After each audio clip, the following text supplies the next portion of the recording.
in this movie you represent one of the most human aspect among the protagonists. Yes. You can say the most sentimental one.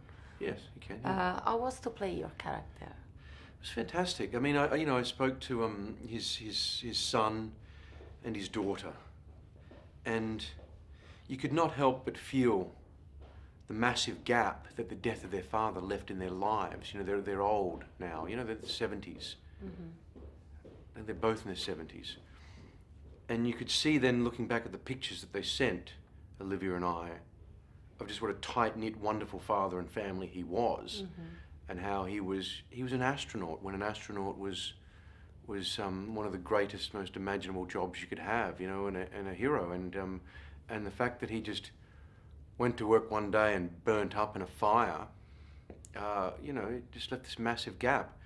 And then you just start to fill it in with everything that he was. And I mean, I really loved that. I loved going when we went to NASA on a big tour, and I walked into the spacesuit department, because there's this department, there's the vehicle department. We go into the spacesuit department, and they were just so happy to see the guy playing Ed White. You know, Ed White is their hero, because Ed White was the first American that tried out their spacesuit. They didn't know whether it would work in space. And you know the love and the respect for what he did, and the understanding.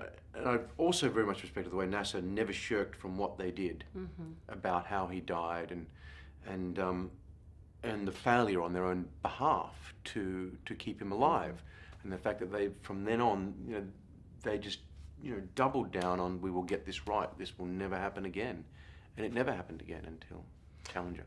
Yeah, because this is not a movie about the first man on the moon. Yes. But it's about all the people who work at. Yes, it's more about. I mean, First Man is, you know, it's a metaphor. I mean, First Man and mankind, you could say in a way, but it's about everything that attributes just to the it. end. Yeah, and then when you see it through Neil, you understand what he's taking with him, not just the pieces and the things, but everything that is taken to get to this point. You know, the losses, the sacrifices, About you know, all the life. yeah, you know, you don't realize even what I mean, he didn't know whether he was going to come back, you know, and you hold on to it, and there you are. Wow. And there it is. And it's that, I mean, my God, I hope we can get home. It's great that we're here, but I really hope we can get home. What memory do you have about the moon landing? You were born 3 I was days... born the day they set off, so I don't, none whatsoever. Was your destiny, maybe? You Maybe. know? It's kind of funny, because I did a film recently called Chappaquiddick, which at this point, where I played Ted Kennedy, and Chappaquiddick was the woman, you know, they drove off the bridge and Mary Jo Kopechne died. And it was the same day that they set off as well. It was the 18th of July. And so it was very weird having shot that and then going into these two different events which changed the world on this quite of, you know, a day of global achievement. I mean, the whole world. At NASA you see the headlines from Italy, from France, from China, from everywhere, just saying, you know, La Lune. What do the Italians call the moon? La Luna? Luna. Luna, si. Yes.